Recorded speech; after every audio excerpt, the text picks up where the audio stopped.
नमस्कार मैत्रिणींनो, आज आपण बनवूयात ऑरेंज केक। सविता किचन क्वीनमध्ये तुम्हा सर्वांचं स्वागत। आज आपण एगलेस ऑरेंज केक बघणार आहोत। हा केक खूपच टेस्टी बनतो, जगातील सर्वात टेस्टी केक आहे। या केकमध्ये आपण कोणताही आर्टिफिशियल कलर घालणार नाहीत किंवा कोणताही इसेन्स घालणार नाही आहोत। फक्त संत्र्यापासून म्हणजेच ऑरेंजपासून हा आपण केक बनवणार आहोत। हा केक आपण ओव्हनचा वापर न करता कुकरमध्ये बनवणार आहोत। चला तर मग बघूयात ऑरेंज केक कसा तयार करायचा तो। त्यासाठी इथे मी फ्रेश ऑरेंज घेतलेला आहे। ऑरेंजची साल अशा पद्धतीने आपल्याला किसून घ्यायची आहे, ती अशी तयार होईल। आता आपण त्या संत्र्याच्या 2 फोडी करूयात आणि त्याचा रस काढून घेऊयात। एक छोटीशी चाळणी घ्यायची आहे आणि त्यावर हा संत्री असा पिळून घ्यायचा आहे, म्हणजे त्याचा रस किंवा ज्यूस निघेल। तर अशाच पद्धतीने मी 2 संत्र्यांचा ज्यूस काढून घेतलेला आहे। तो साधारण पाव कप निघलेला आहे। इथे हा संत्र्याचा ज्यूस आपल्याला एका बाउलमध्ये काढून घ्यायचा आहे। या ज्यूसमध्येच आपल्याला पिठी साखर घालायची आहे। पिठी साखर अर्धा कप घेतलेली आहे। तुम्ही सबंध साखरसुद्धा घेऊ शकता, पण त्याला विरघळायला वेळ लागतो।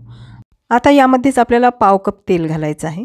तेलाऐवजी तुम्ही बटर किंवा तूप घालू शकता। हे सर्व साहित्य घातल्यानंतर आपल्याला हे मिश्रण फेटून घ्यायचं आहे। फेटताना कमीत कमी 2 ते 3 मिनिट फेटायचं आहे, म्हणजे आपली साखर सगळी विरघळल्या गेली पाहिजे। हा केक बनवताना इथे मी परफेक्ट मेजरमेंटनी साहित्य घेतलेलं आहे। तुम्हीही अगदी परफेक्ट मेजरमेंटनी साहित्य घ्या, म्हणजे आपला केक अगदी परफेक्ट होईल। आता या ज्यूसमध्ये आपल्याला मैदा घालायचा आहे। मैदा इथे मी 1/4 कप घातलेला आहे। मैदा व्यवस्थित चाळून घ्यायचा आहे। मैद्यानंतर आपल्याला यामध्ये मिल्क पावडर घालायची आहे। मिल्क पावडर ही इथे पाव कप घेतलेली आहे। बेकिंग पावडर 1 टीस्पून घालायची आहे आणि अर्धा टीस्पून खायचा सोडा घालायचा आहे, म्हणजेच बेकिंग सोडा घालायचा आहे। आपण किसलेली संत्र्याची साल यामध्ये घालून घ्यायची आहे आणि व्यवस्थित हे बॅटर आपल्याला मिक्स करून घ्यायचं आहे। मिक्स करताना यामध्ये अजिबात गाठी राहिल्या नाही पाहिजेत। अगदी सॉफ्ट बॅटर आपल्याला तयार करून घ्यायचं आहे। मिक्स करून झाल्यानंतर या केकच्या बॅटरची कन्सिस्टन्सी आपल्याला बघायची आहे। बॅटर किती घट्ट झाले किंवा पातळ झाले आहे ते बघूयात। आता मला बॅटर हे घट्ट वाटत आहे, त्यासाठी इथे मी दूध वापरणार आहे।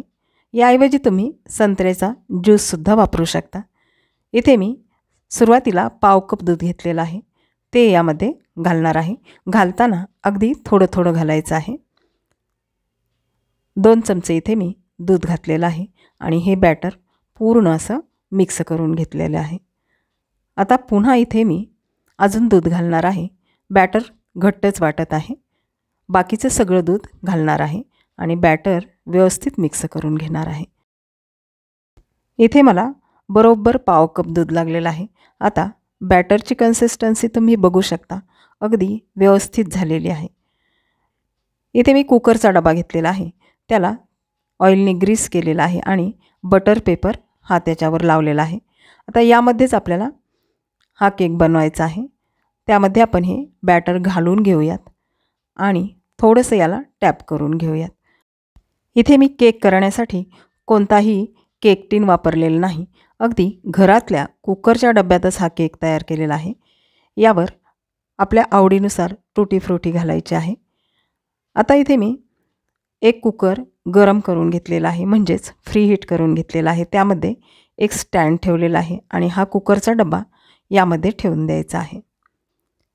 कुकरच्या झाकणाची रिंग आपल्याला काढायची नाही, ती तशीच ठेवायची आहे आणि शिट्टी मात्र काढून घ्यायची आहे। आता आपण हे झाकण लावून घेऊयात। 5 मिनटं मोठा गॅस ठेवायचा आहे आणि त्यानंतर लहान गॅस करायचा आहे। 30 ते 35 मिनटानंतर आपल्याला केक तयार झाला का नाही ते पाहायचं आहे। आता झाकण उघडून बघूयात केक तयार झाला का नाही ते। एक सुरी घ्यायची आहे आणि ती मधोमध अशी त्या केकमध्ये घालायची आहे।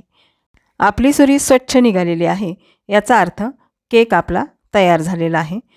केक थंड करून घ्यायचा आहे। सुरीला जर बॅटर चिकटले तर तो पुन्हा 5 मिनटं बेक करावा. याच्या कडा मोकळ्या करून घ्यायच्या आहेत. त्यावर एक प्लेट ठेवायची आहे आणि डबा आपल्याला असा फालथा करायचा आहे. डब्यावर अशी थाप मारायची आहे म्हणजे केक डब्यापासून वेगळा होईल. आपला केक मस्तपैकी निघालेला आहे. त्यावरील बटर पेपर काढून घ्यायचा आहे. बटर पेपर हा सहज निघतो. आता बटर पेपर काढल्यानंतर हा केक पाहूयात कसा झाला आहे तो. मस्तच झालेला आहे हा केक. तुमच्याकडे बेकिंग पेपर नसेल तर तुम्ही भांड्याला थोडेसे तेलाने ग्रीस करायचे आहे आणि त्यावर मैदा भुरभुरायचा आहे. जास्तीचा मैदा काढून घ्यायचा आहे आणि नंतर त्यामध्ये आपल्याला केकचे बॅटर ओतायचे आहे. केक तयार झाल्यानंतर तो केकसुद्धा अगदी सहज निघतो. आता आपला हा ऑरेंज केक अगदी मस्त तयार झालेला आहे. केकच्या सर्व बाजू तुम्हाला दाखवत आहे. याला रंगसुद्धा अगदी सुरेख आलेला आहे. मस्त हा आपला ऑरेंज केक तयार झालेला आहे. महत्त्वाची टीप, केक कट करताना केक हा पूर्ण थंड झालेला पाहिजे म्हणजे तो व्यवस्थित कट होतो. आता आपण या केकचा एक पीस कट करणार आहोत. अगदी व्यवस्थित कट होत आहे. आता पाहूयात हा केक आपला कसा तयार झाला आहे तो. वाव, खूपच स्पॉन्जी केक आपला तयार झालेला आहे. अशाच पद्धतीचा केक तुम्ही नक्की करून पहा आणि चॅनलला लाईक, शेअर, सबस्क्राईब नक्की करा. इथे आपला एगलेस ऑरेंज केक तयार झाला आहे. पुन्हा भेटूयात अशाच नवनवीन रेसिपीमध्ये. तोपर्यंत धन्यवाद.